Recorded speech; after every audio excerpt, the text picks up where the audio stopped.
Welcome to Nonsense, Season 4, Episode 35, our big story and our second show of the week. I'm Jeff Parker. I'm CJ Little. This time we're looking at the illusion of fact, mis- and disinformation in an AI world. Up next. Oh, that's one of the things AI is best at. Disinformation? Creating convincing misinformation. Yeah, it shines. That's true. That's true. Disinformation and lies. It's like the exact same problem we had with the printing press. Yeah. People were literally freaked out because you could just print whatever you wanted. You didn't have to have the monks write all the crap down. You could just print it. Sure. So lies were going to be everywhere. Then the internet said, hold my beer. Oh, yeah. And then AI made the internet look like a toddler. You know one of my favorite memes on the internet? I cannot wait. Wait, hold on, let me guess.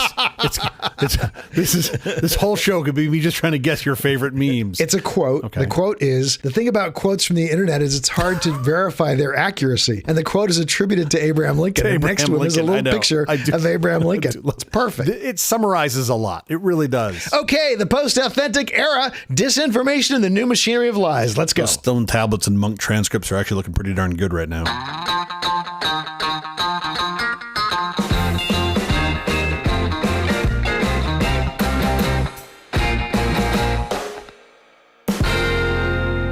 AI disinformation has weaponized online reality. During recent geopolitical conflicts, social media feeds dissolved into a synthetic fog of lifelike deepfakes, and Arma 3 video game simulations passed off as live combat. I mean, that's a real thing. They make these...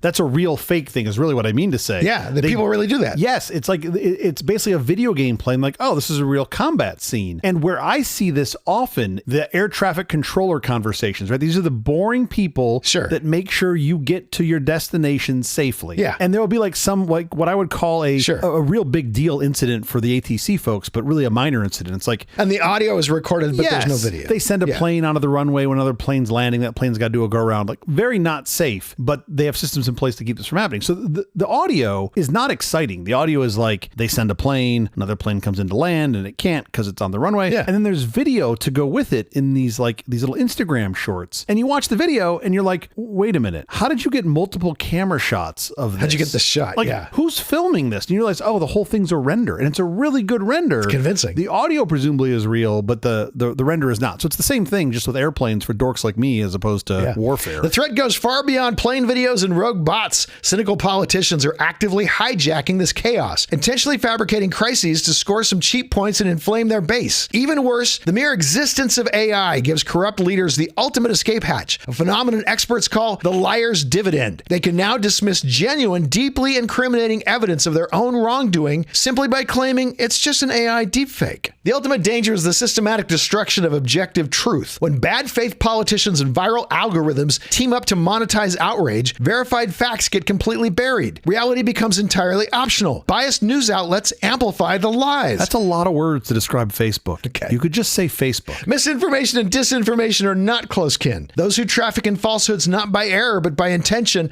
must be held to account. Wow. That sounds like it was the 1880s right there. I couldn't, you used the word kin?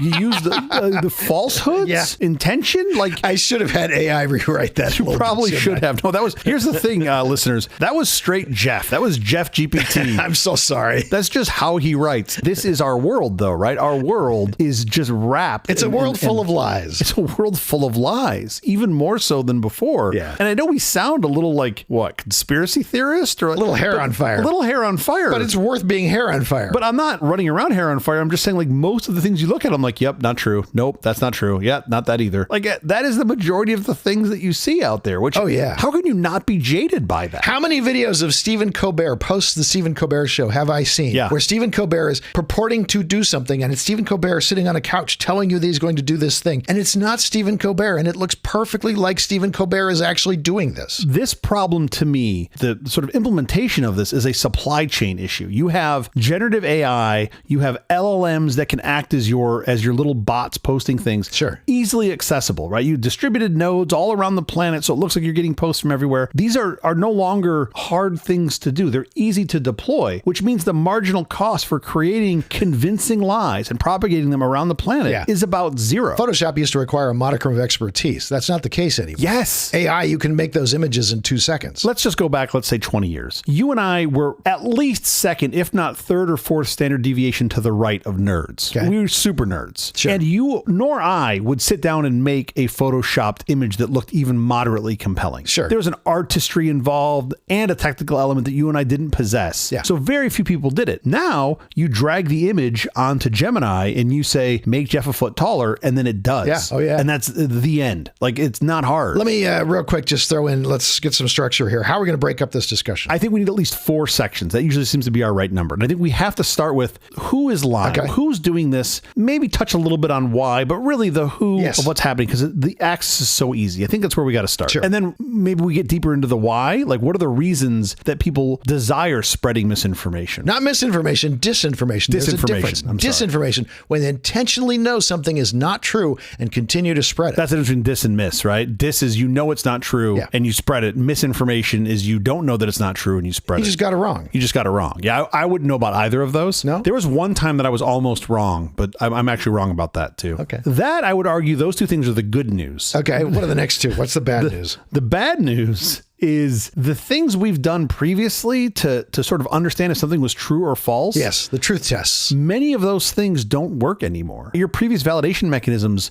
don't work in this world. We have to reevaluate. Are you going to believe your lying eyes? Your lying eyes, it turns out, are probably the worst liars to you, because you've come to know, like, if I see it in my eyes, it must be true, right? Pictures equal proof. Yeah. Well, as it turns out, pictures don't equal proof anymore. Or even videos. That does not work. You would think if you see it with your eyes, it's probably true. Now you see videos and they're completely false, but they're completely believable. That's kind of the world we're in. Like, it's been inverted. Things I see live with my eyes, I kind of believe, but the things that I see on a screen, not so much. And the last section is going to be what? Because I don't want this to be a sad episode, I think we need to talk about what we can do to fix this mess. Fantastic. Things that are currently happening, things that we can do to try to pull our way out of it. Because we've done it before. Like you mentioned at the top, the printing press. The printing press was going to ruin everything. Yeah. And as it turns out, it was actually probably a pretty good thing. I think it goes back farther than that. I think when man first started to speak, it's like, oh, great. You know, he speaks now. This is going to be a problem. There was a circle of elders that just grunting at each other, being like, exactly. I think this is going to be a good idea. This talking's not going to work. Yeah. No. Let's just stick to drawing on the walls. That's all we should do. Nobody wants to hear George talk about his day. Just draw the damn elk on the wall. All right, let's go back to the first section. Let's jump in here. Who exactly is doing all this lying? This is the easiest one. Everybody. Pretty close. It's not everybody, but being a purveyor of disinformation is different, though, of being a purveyor of misinformation. Yes. That's not the same thing as knowing something is untrue and passing it off as true. That's a much smaller crowd. Because now you can just make up a thing. You can be like, I want to make up proof that the moon landing happened in North Hollywood. Yeah. And you can just make up proof for that, quote unquote proof. Here's the problem. Your brain, when it hears something that is untrue, when you hear it repeated, your brain, as a shortcut, misinterprets familiarity as accuracy. But that we're distracted. We're digressing from the who, right? The who, to me, are like content creators. It's the politicians.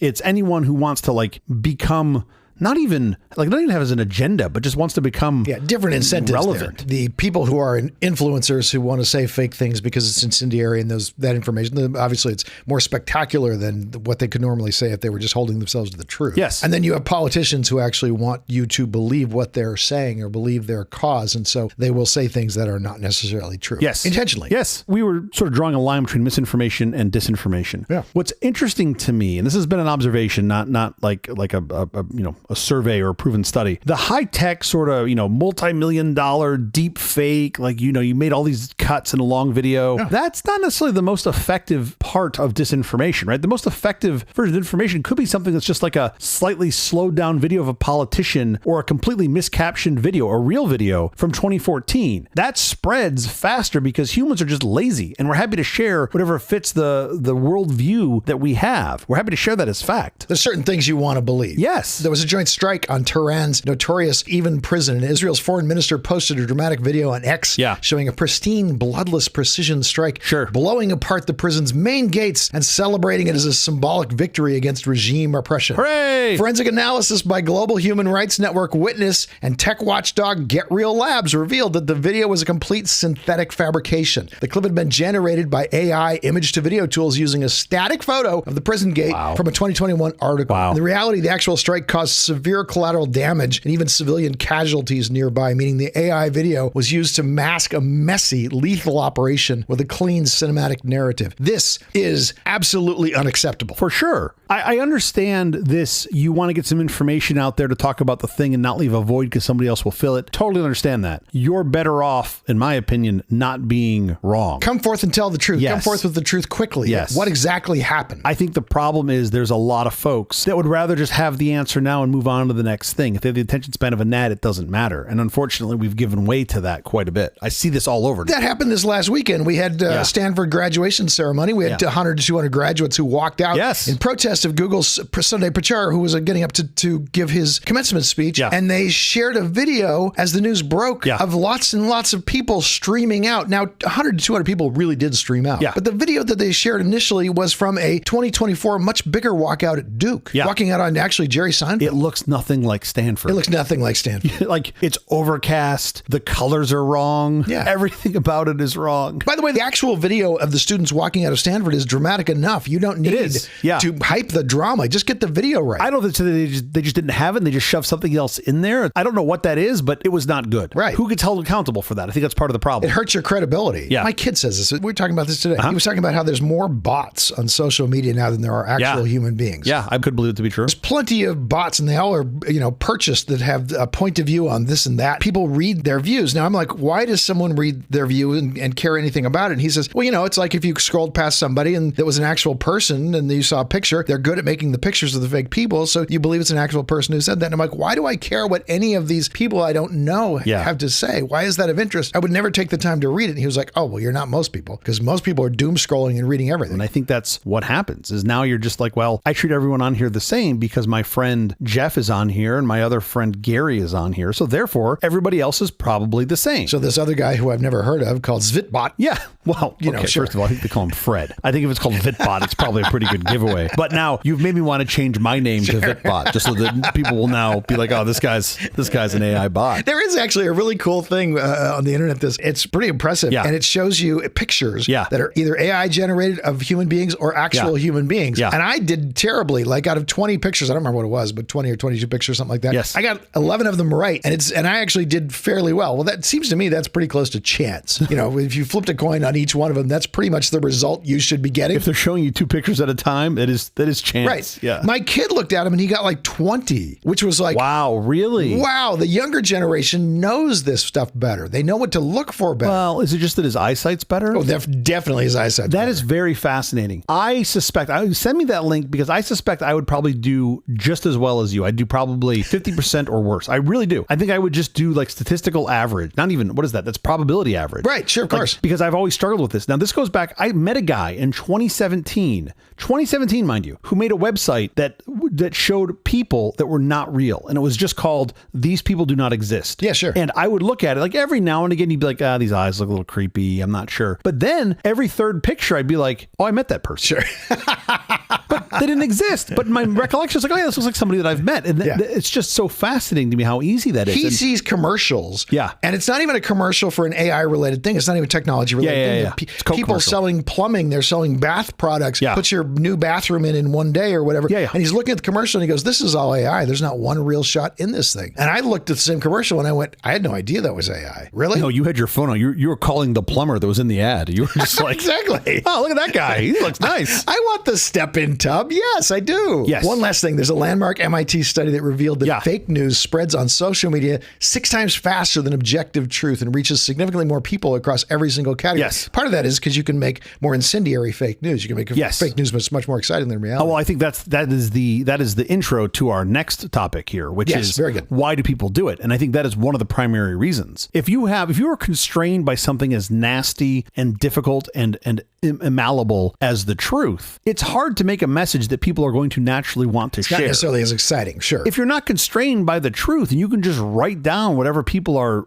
interested in or want to believe, of course that's going to spread faster. Like, I look at this MIT study and I go, only 6 times faster? Like, if you put out something that says proof that the aliens landed in Roswell, I feel like that would go a lot faster, 100 times faster than more pictures of nothing landing in Roswell. You know what I mean? Like, certainly among people who want to believe what the globe has to sell. People want to believe. Mm-hmm. So you go, well, I believe in this thing over here. I believe the earth is flat. It's a contrarian view. And if I'm right, I'm going to look super smart. Some of that is just plain tribalism. Well, yeah. I want to hang out with the people who believe the earth is flat. Yes. That's my crowd. So therefore, I'm going to say that the earth is flat. Yes. Even though I use a cell phone and I know how a cell phone works, so I know the earth isn't flat. Sure. I'm still going to say it's flat because when I repeat the lie, I'm in the club. Once you work in some of the tribalism, then I think you get some like willful disbelief or willful suspension of disbelief. Ignorance. Yeah, suspension of disbelief, where you're just like, I'm not going to go look to see if the earth is flat. I'm not going to go watch a boat go off into the ocean. I'm claiming I did some research and vaccines are terrible. Yes, of course. But I didn't actually do any research. By the way, I'm not a doctor, so who cares if I do research? But you want to stay in the club. Now it gets even more amplified. Sure. Because now you're all in the same boat together voting for the factual thing that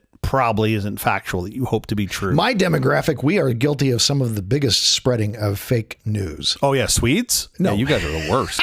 For example, this furniture is easy to put together. And I'm like, oh, no, you don't. That's not true. Yeah. Oh, no, you don't. Social media users over the age of 65 shared up to 7 times more links to untrustworthy sites than younger demographics, often due to navigating the web via close-knit networks where they assume family wouldn't share falsehoods. Well, this is okay. This is a very interesting point. To me, this is related to not just why people would share information, but to the ways that you would normally overcome this. If somebody you know tells you something that you trust and believe, and you've known, I've known Jeff Parker for 30 years. He normally doesn't tell me lies. Right. So you tell me something, I would go, well, Jeff said it. If he bothered to say it to me, it's probably true. Sure. But then I think that gets a little conflated with you not saying something, but you sharing something with me, right? It automatically has your stamp of approval because you shared it with me. As if I had checked it and vetted it carefully. Yes. And now you may or may not have intended it that way, but I as the reader, I can still infer that. And I infer that you said, hey, here's a thing. It must be true. You may not have said it. And it is mostly true, especially if you type it in all caps. Oh, if it's in all caps, it has to be true. That's got to be the truth, right? Yes. You Why really, else would it be really in all mean caps? it if it's all caps. Maybe you were just yelling. Maybe you forgot to put your hearing aids in and you were downstairs and you were just yelling to the computer. It could be. When your revenue can be maximized based on things like clicks, right? Or based on engagement. Yes. Now you're motivated not for the truth. You're motivated for things that get clicks and get engagement, right? This is the whole Facebook, knowing the persona, knowing the person, and then being able to offer them advertising against it. Now you click on that stuff. That's a moneymaker. It's actually not what I thought you were going. Where I thought you were going to go. Oh, it's your point is absolutely valid and true. There's another thing where I thought you were going to go was if you are being paid to tout something. Oh yes, you're more inclined to believe it. You're more inclined to pass it off as truth because whose bread I eat, his song I sing. Of course. I mean, I would argue these two are kind of the same thing. I guess. But one you're paid before and one you're paid after, but it's kind of the same thing. Or I think it's my job to tout this thing, and so I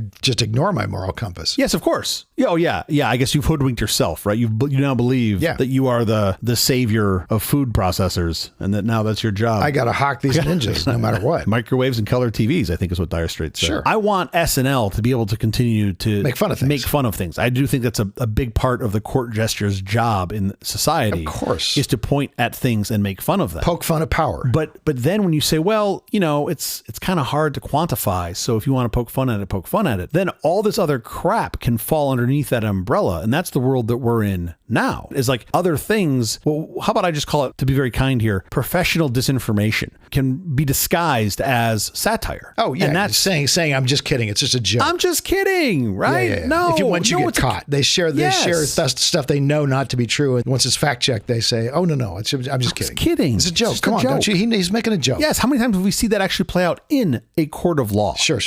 Oh my gosh, the Alex Jones case where the attorney literally said with a straight face, he's playing a character. He's a performance artist. That's what he's doing on InfoWars. This came up again in the Fox News defamation case several years later about Tucker Carlson. They're like, oh no, that's just a role. But how do you disprove that? Yeah, no, it's because we're not in on the joke. Therefore, you're lying to us. Well, and this is where it gets really interesting. Where you're like, what needs to be factual? What can be opinion? And then what is just absolute utter entertainment? Sure. Like I'm pretty sure The Simpsons is entertainment when I watch it. Of course. But in reality, it's more news than the other things on that station that call themselves news, but are actually entertainment. Sure. That breaks my brain. So we used to validate things in certain ways, and now those ways have gone out the windows. We talked about our eyes. The vast majority of things that we were able to do quickly, those don't work anymore.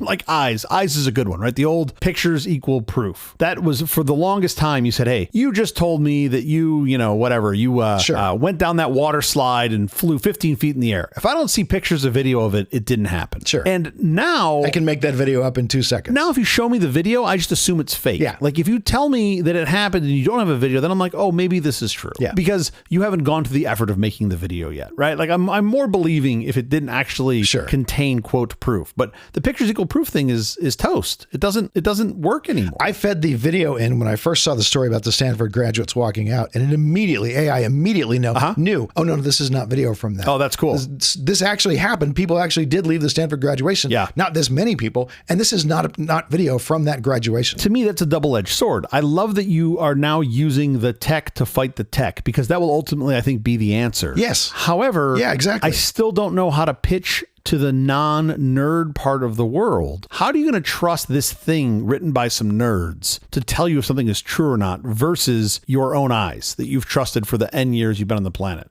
Well, I can now go check. When you tell me this video is from the Duke graduation, I can now look at it and go, okay, let me go back and see the Duke footage. Oh yeah, this is the Duke graduation. There is something that is mildly amusing to me. It should not be amusing, but is mildly amusing to me in this world of validation where like you would look at people talking about a thing. You mentioned this earlier. Mm-hmm. If you see it a lot, then it's probably true. Yeah, repetition equates to authenticity, sure. Yeah. And into accuracy, I would argue, right? Even more so than authenticity.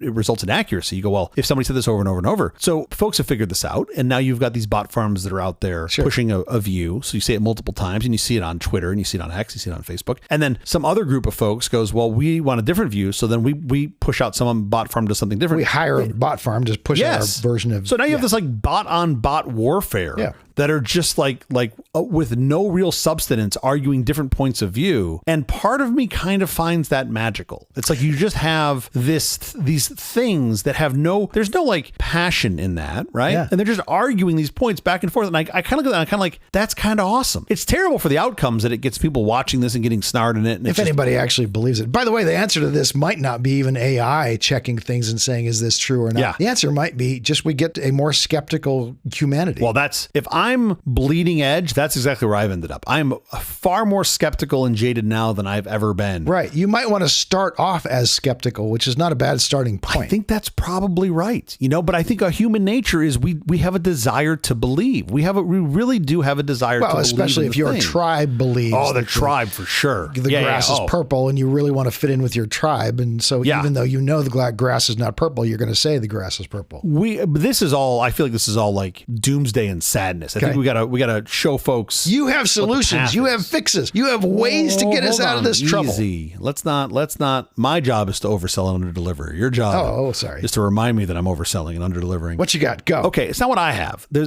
What have you got? What is CJ Little telling us to do? I have an idea. I have an idea that is, I think, very tough to implement. But the industry is moving towards some things, and I'm glad they're moving towards them. I'm going to sound like I'm negative on this, but I'm glad they're moving towards them. The industry. The one you'll see talked about a lot is the C2PA, which stands for the Coalition for Content Provenance and Authenticity. The people with the stamps and the pictures. The people with the big rubber stamps on the pictures.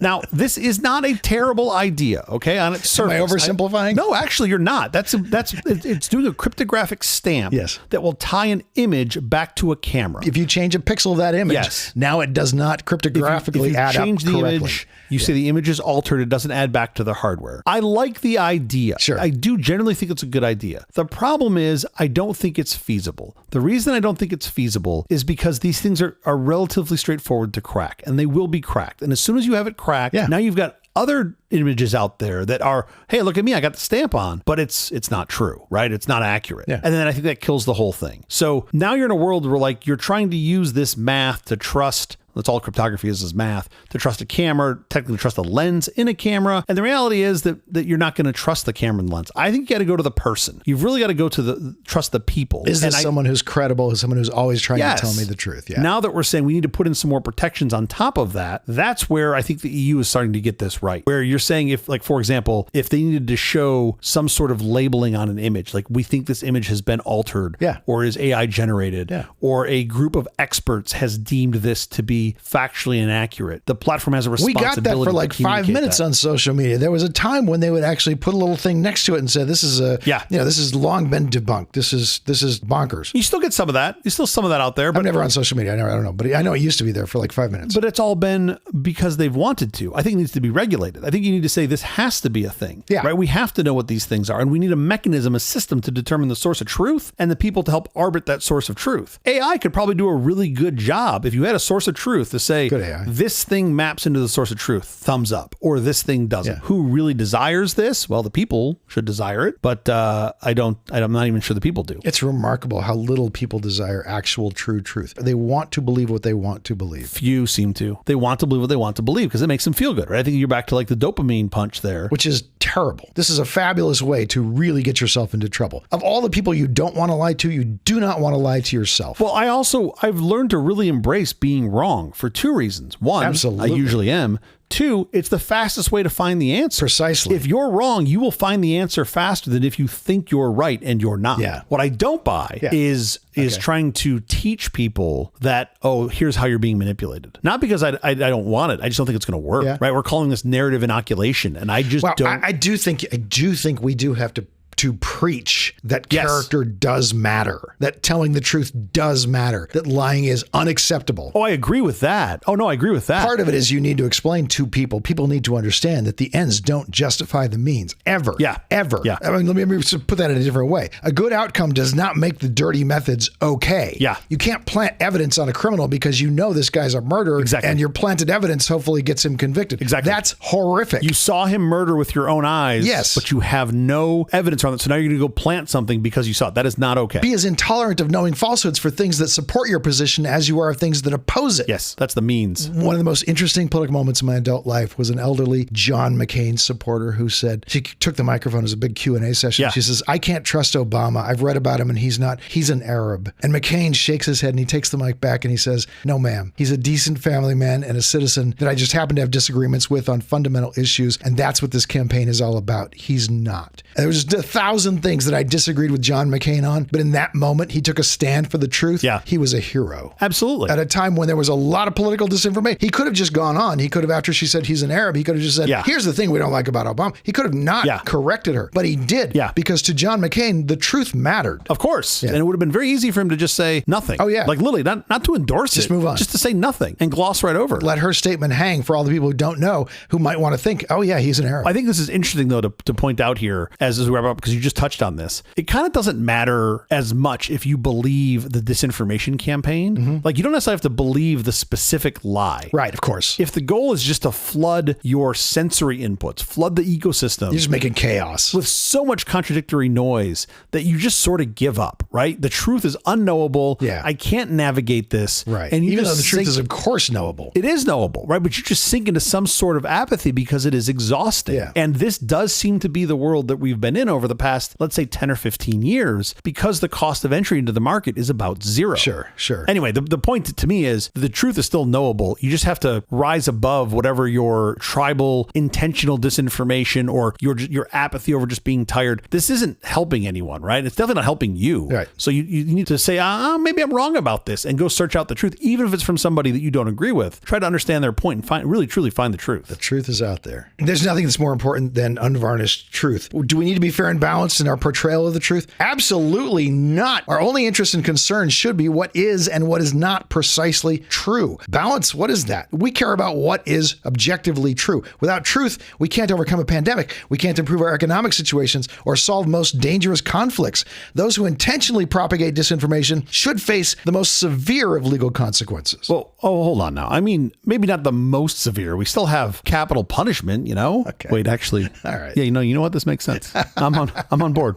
All right, we have to get out of here quickly. Before we do, have you seen or read anything good this last week? Well, since we're already down this deep, dark rabbit hole, for anyone that hasn't seen it, and if you want a front row seat to how the tech industry manufactured what I would consider the ultimate illusion, then you must watch The Social Dilemma on Netflix, because I think it does a great job. It's not just another preachy documentary about putting your phone down. It's this eye-opening look at the back-end machinery that I think you and I, Jeff, take for granted, that deliberately fractures what should be our collective reality. Yeah. And it's 6 years old. This isn't like this is new. I mean, I've never seen it. You've never seen it. Oh, it's great. It's fantastic. It blends these raw interviews with actual architects, people like you and I, Jeff, that were whistleblowers of Silicon Valley alongside what is, I guess, what you kind of maybe call like a relatable family drama. And the film shows how our attention became the ultimate product. Sure. And that is the world that we're in now. Again, we take it for granted. We were told about this years ago when we recorded like, no, that's not going to happen. Right. I'm not going to be on my phone 14 hours a day. No way. Sure. But it truly reveals the chaos, the polarization, and the endless streams of absolute nonsense that we see online every day. Those aren't technical glitches, right? They're platform features that are operating exactly as designed. Correct. And this is from the people who helped architect it. Sure. Like the one thing I took from it was most all of them had the same view I did, which was we were doing this for good and we thought that it was a good thing. And now kind of we're not sure. Yeah. Probably no. That's Tim Berners-Lee's thing. Anyway, I think it does a better job than we did here unpacking the curation of lies that we went through. And it explains why fake news spreads so much faster than the truth, proving that these algorithms are optimized for outrage rather than accuracy, which is what they were designed to do. Accuracy doesn't pay. Yeah. Outrage leads to more sharing. More sharing means more clicks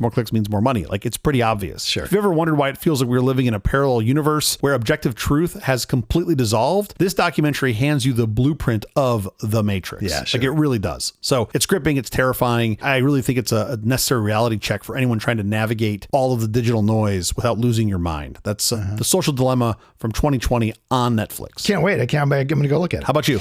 The amazing 1997 film Wag the Dog, of course. Oh, wow. Yeah. When a presidential sex scandal breaks days before an election, cynical political fixer Conrad Breen, played by Robert De Niro, deploys the ultimate distraction, hiring eccentric Hollywood producer Stanley Motz, played by Dustin Hoffman, to manufacture a completely fictional war in Albania. Using green screens, fake cinematic footage, and catchy anthems, they manipulate the global news cycle. The high-stake deception spins out of control during a bizarre subplot involving a rescued war hero played by Woody Harrelson, who turns out to be a criminally insane convict. The duo must frantically improvise when a plane crash and CIA interference threaten to expose the scam. It remains cinema's ultimate, chillingly funny look at how easily disinformation can be manufactured. Barry Levinson's Wag the Dog, available on most major streaming platforms now. Has it held up? Has Wag the Dog held up? Oh, it's so good. It's so good. Think about the Epstein files and all the distraction from the Epstein files. Don't look at the Epstein files. No, we're going to war in Iran. Then we're doing this, we're doing that. It's ripped from the headlines. It's just prophetic, right? It's just prophetic. I haven't seen it in years, but I remember it being such a great film. I need to go back and rewatch it. It's terrific. Amazing. That is the episode. Thank you for joining us for All This Nonsense, a truly terrible podcast from The Awful Company. Visit us on the web at nonsense.productions. I'm CJ Little. I'm Jeff Parker. If you like this program, please follow, download, subscribe, and like at Apple Podcasts, YouTube Music, Amazon Music, AntennaPod, iHeartRadio, Spotify, my favorite Overcast, wherever you may get your podcasts from. Nonsense uses Wikipedia, even though your high school teacher said you couldn't. Unlock the world's knowledge free and ad-free. Wikipedia is your portal to billions of facts, figures, and fascinating insights, all created, curated, and updated by a global community. I want to say it again,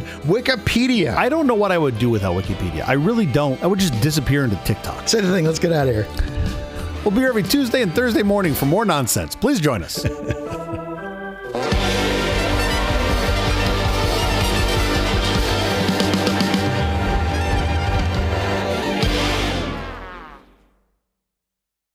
If you don't believe in the facts, if you don't believe in science, when you get to the CVS, you don't get to go to the side that's all science-based. You get to go to the Facebook side. And you go in. And by the way, you thought Sudafed PE didn't work? Yeah, no. Holy crap. Wait till you get to the Facebook side. Sure. Because there you're just like, oh, what flavor sugar pill would you like for your cold? That's what you get. This is horse tranquilizer. What would you like to use this for? There's just different flavored horse tranquilizers. That's all the side is. Ooh, the great horse dewormer is what's going to work on my gout. That's it. That's what I want. And if you need a consult, you don't go talk to a pharmacist.